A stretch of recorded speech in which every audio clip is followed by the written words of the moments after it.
Pada suatu hari Rasulullah SAW ditemui oleh malaikat Jibril. Rasul pun bertanya, ada apa wahai Jibril? Jibril menjawab, wahai Muhammad, sesungguhnya hari ini Allah Subhanahu wa Ta'ala sedang mengobarkan nyala api neraka, dan seluruh para malaikat amat ketakutan. Mereka tidak tahu harus bagaimana. Untung aku ingat, kata Jibril, bahwa engkau Muhammad adalah sumber cinta dan sayang Allah Subhanahu wa Ta'ala kepada alam semesta. Dengan alasan itu aku kesini, bertabaruk mengambil berkah dengan cinta Allah kepada dirimu, ya Rasulullah, ya Muhammad. Rasulullah terdiam beberapa saat, kemudian bertanya lagi, wahai Jibril, ceritakan padaku bagaimana neraka itu sesungguhnya. Jibril menjawab, wahai Muhammad, neraka itu bagaikan lubang-lubang yang terdiri dari 7 tingkat. Jarak antara satu lubang dengan yang lain ialah perjalanan 70 tahun. Lubang paling bawah adalah lubang yang paling panas. Nabi SAW meneruskan pertanyaannya, lalu siapakah penghuni lubang-lubang neraka itu, wahai Jibril? Sampaikan kepadaku, Jibril. Jibril menjawab, lubang yang paling bawah diciptakan untuk orang-orang munafik. Lubang yang berikutnya untuk penyembah berhala, lalu untuk penyembah bintang dan matahari. Jibril terus menerangkan penghuni tingkatan neraka hingga lubang yang kelima, tempat umat Yahudi, dan yang keenam dihuni oleh umat Nasrani. Setelah menjelaskan penghuni 6 tingkatan neraka, Jibril diam cukup lama. Rasulullah SAW penasaran dan bertanya kepada Jibril, wahai Jibril, siapakah penghuni neraka yang ke-7? Jibril diam saja tidak menjawab. Rasulullah SAW mengulangi pertanyaannya, tapi Jibril tetap diam. Rasulullah tambah penasaran dan mendesak Jibril agar dijawab pertanyaannya. Akhirnya Jibril pun berkata, umatmu wahai Muhammad, mereka itu para pelaku dosa besar di kalangan umatmu, yang dimana sampai mereka mati belum sempat bertaubat. Mendengar jawaban Jibril, Rasulullah langsung jatuh pingsan. Jibril merangkulnya dan meletakkan tubuh baginda di atas pangkuannya. Tak berapa lama Rasulullah SAW sadar dan langsung menangis bersimbah air mata dengan terisak-isak. Rasulullah mempertegas pertanyaannya, wahai Jibril, apakah benar ada di antara umatku yang masuk neraka? Jibril menjawab, benar wahai Muhammad, pelaku dosa besar di antara umatmu yang belum bertaubat. Setelah itu Rasulullah menghadap kiblat dan sujud kepada Allah dalam isak tangisnya. Sesekali dengan suara pelan beliau membisikkan kata-kata, ummati ya Rabb, ummati, ummati, ummati. Beliau SAW tidak mengangkat kepalanya dalam keadaan seperti itu selama 3 hari 3 malam, kecuali setiap Bilal bin Rabah mengumandangkan azan, barulah beliau bangkit untuk menjadi imam, dan setelah itu kembali sujud lagi. Pada hari ketiga Abu Bakar menyadari hal ini, beliau mengetuk pintu Rasulullah dan mengucapkan salam 3 kali, namun tidak terdengar jawaban. Abu Bakar sedih dan berseru di hadapan pintu Nabi besar Muhammad SAW, apakah ada jalan untuk masuk ke rumahmu ya Rasulullah? Tetap tidak ada jawaban. Di jalan Abu Bakar bertemu sahabat Umar. Mengapa engkau menangis wahai Abu Bakar? Kata Umar. Abu Bakar menceritakan keadaan Rasulullah SAW. Maka Umar pun melangkah menuju rumah Rasulullah dan terjadilah hal yang sama. Umar pun pulang dan menangis.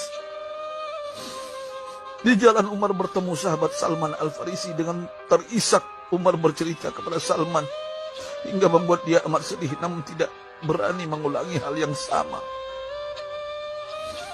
Salman melangkah menuju rumah Fatimah radhiyallahu anha dan menceritakan hal itu. Setengah berlari Fatimah menuju rumah ayah tercinta dan mengetuk pintu sambil mengucapkan salam. Mendengar suara lembut putri tercinta, sejuklah dada Rasulullah. Beliau bangkit dari sujud dan membuka pintu. Alangkah terkejutnya Fatimah melihat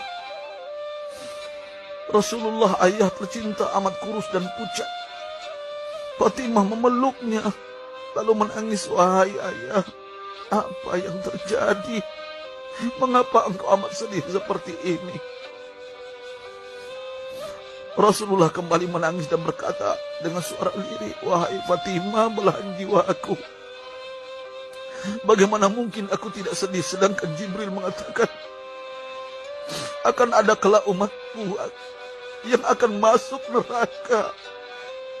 Subhanallah, betapa besar cinta Rasulullah kepada kita umatnya. Sahabatku,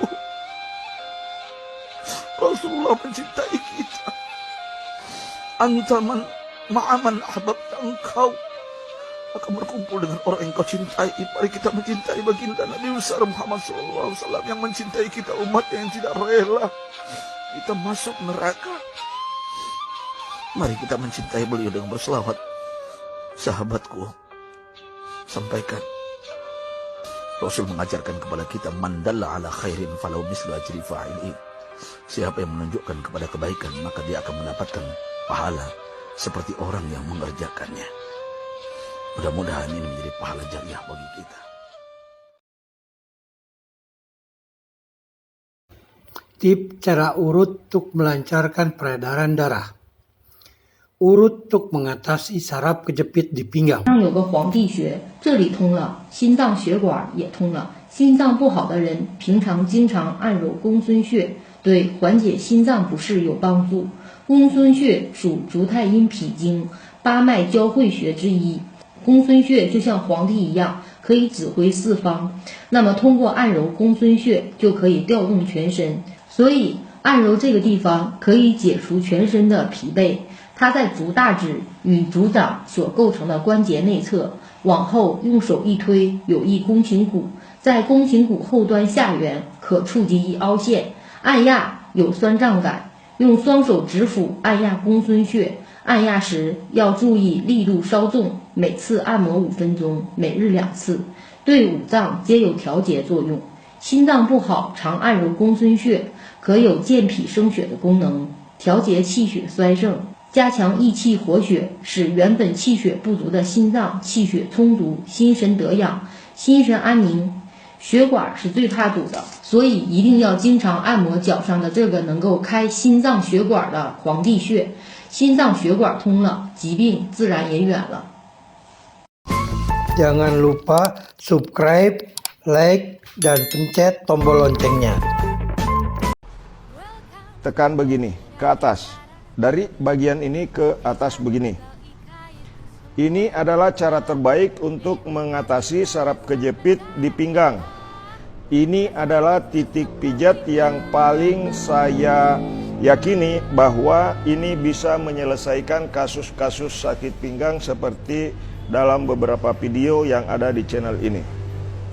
Kalau kita sudah memijat pada bagian bawah ini, ya di bawah mata kaki, titik keempat, ini titiknya 1, 2, 3, 4. Titik inti yang tidak boleh terlewatkan untuk pemijatan orang-orang yang mengalami sakit pinggang dan saraf kejepit. Kemudian setelah itu pegang begini dari bawah. Kemudian cek apakah orang yang sakit pinggang pernah mengalami keseleo. Jika pernah mengalami keseleo, maka pada saat ditarik seperti ini, itu bisa bunyi. Nah, setelah itu cek kembali, di sini sudah tidak sakit lagi biasanya kalau pemijatan pada bagian ini dilakukan dengan benar. Kemudian di sini rasa sakitnya bisa berkurang setelah dipijat pada bagian bawah dan di bagian ini. Kalau rasa sakit di sini sudah berkurang, maka selanjutnya pijatannya mengarah lagi ke titik keempat di sini. Di sini direlaksasi. Ini titik yang sakit biasanya teman-teman untuk orang yang sakit pinggang. Titiknya di sini, tekan begini. Kemudian di bagian depannya. Tapi jika ini terasa sangat sakit sekali, maka teman-teman boleh memindahkan pijatannya ke sini. tarik dari atas ke bawah seperti ini, ya. Di ujung otot betis, tarik dari atas ke bawah, bukan sebaliknya. Dari atas ke bawah, dari atas ke bawah, pijat seperti ini, tarik terus sampai sedikit agak berkurang rasa sakitnya. Nah, kalau ini masih sakit terus, pindah ke titik pijat lainnya, yaitu pada bagian paha. Pada bagian paha kita bisa memijat otot yang ada di sini dari atas ke bawah. Dari atas ke bawah seperti ini. Ini terasa sedikit agak sakit, dan biasanya bukan agak sakit lagi, teman-teman, ya. Yang belum subscribe, silakan untuk tekan tulisan subscribe yang berwarna merah di bawah video ini untuk mengikuti tutorial pijat selanjutnya. Di sini bisa ditekan dari atas ke bawah, tapi jika ini masih terus-menerus sakit, maka imbangi lagi dengan pijitan dari belakang. Diimbangi pijatan dari belakang seperti ini. Kemudian teman-teman bisa memijat kembali di depan begini untuk merelaksasi otot yang ada pada bagian belakang dan bagian dalam paha. Ini sudah mulai berkurang sakitnya jika pemijatannya dilakukan dengan benar. Rasa sakit pada bagian ini akan sedikit demi sedikit berkurang. Nah, selanjutnya teman-teman bisa menggerakkan tempurung lutut seperti ini. Tulang yang ada di sini digerakkan seperti ini. Jika ini sudah digerakkan, maka biasanya rasa sakit yang ada di bagian ini mulai berkurang. Dan di sini pun mulai berkurang. Tarik dari atas ke bawah, jangan sebaliknya. Kalau sebaliknya dari bawah ke atas seperti ini, maka itu akan menimbulkan cedera pada bagian otot paha. Jadi dari atas ke bawah. Kemudian di belakang juga dari atas ke bawah ditarik begini, kemudian relaksasi betul.